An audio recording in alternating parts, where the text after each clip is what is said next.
Martin, who's been sent out at 46 bike, but it's Miller leading them down the Wellington Straight. Yeah, you can see the bike switching. Alex Marquez there was out of the seat. Yeah, and Bassinini said to me that he's 100% fit now, so there's no excuses. Look at that! Whoa. Place, but it's his teammate Jack Miller who leads. The majority of riders have gone soft front, medium rear. You'd be happy if you're Pecco Bagnaia. You're behind Bez. Bez has been the fastest in the dry all weekend, and look, Bagnaia into second, Bezzecchi into third. Alex Marquez there in fourth. So the top 5 result is what we're aiming for. It doesn't play a big part. These faster, more flowing corners, you sort of exit them and you don't really lose out. It's such a wide track. There are that many lines. Oh, it's tight through Woodcut corner. No wonder. Pecco Bagnaia, look there. Jack Miller. Pecco Bagnaia, take a bow. Yeah, well, he sort of took the Moto 2 racing line. Right. It's going to get tight with Alex Marquez. But now Alicia's temperature's low, the track temperature's low. That will play no part at all. That has been brought in over the summer. Maybe because it sits down so well. This is the start gain. What a start from Miller. I mean, Side. Oh, he's got that wrong, Bez.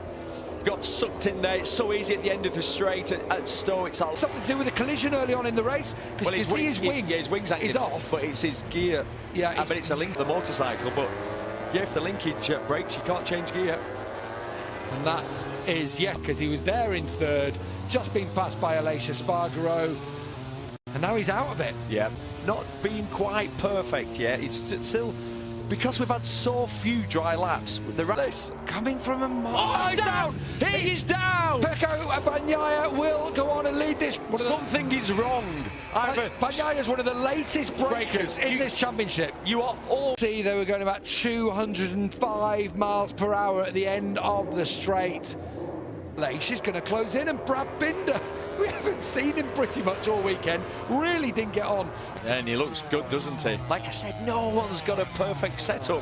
How often though this year that's why we've seen the Aprilia go so well. And how much do you reckon the 5-week break will play into this? The amount that, different engine, different aero, everything about that bike's different. And actually, we've had 8 rounds and it's not been... 159.3 last year, but in really cool, harsh conditions. On the medium front. Now, there's a long way to go. We've still got 13 laps around here. And on Thursday with Francesco Bagnaia, your leader, that's the #1 thing he talked about. He kept on repeating himself. No acceleration. The guy in front will pull away and you'll burn your tyre. Great to have you and everyone down there with us. He's pointed out it was Pecco Bagnaia's rear wing that came up. You know, when the rear wing started to come out, when I spoke to riders, some riders, or most riders I should say, said, yeah, he'll be really annoyed at himself. Yeah, dejected, wasn't he? Back, it's a trudge. Like, you're almost in behind these two, battling for third place. Just not quite got the pace at the moment to stick with them. Then that gap back to ahir Bassinini and Fabio Quartararo rounding out the top 10 ahead of Martin, who's on the charge. And it was a done deal, I was told, but... yeah, you know what knows? it's like. Yeah. Three contractors, often things like letters of intent, and that finds a way through on Brad Binder. His bike, Binder's bike making all sorts of shapes, isn't it?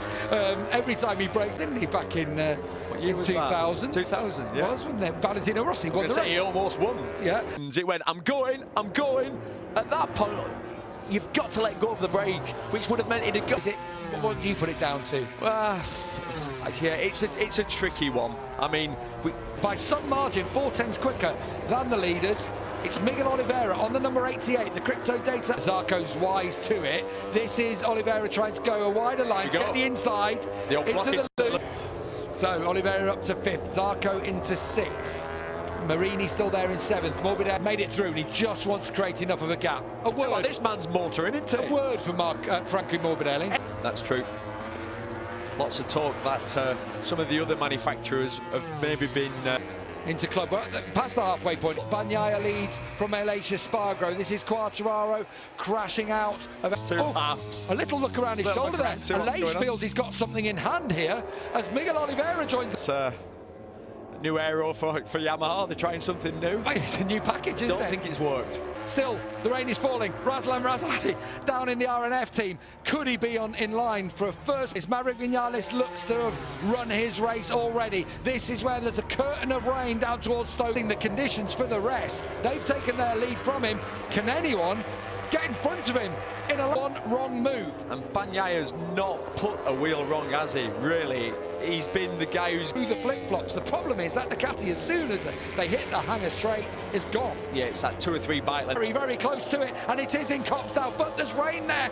Oh, and it's on their bike. Here we go. Here comes the hanger straight. Yeah, it's all about getting a good drive, and he has got a good drive. He's in the slipstream, but look at Espagaro making it. Podium last time to Espagaro in the Dutch TT. Can Bagnaia drive underneath with this new Camry second? And Binder sneaks across the line by 700 ahead of Miguel Oliveira. Fantastic, timed it perfect and didn't give anyone a chance. The crowd on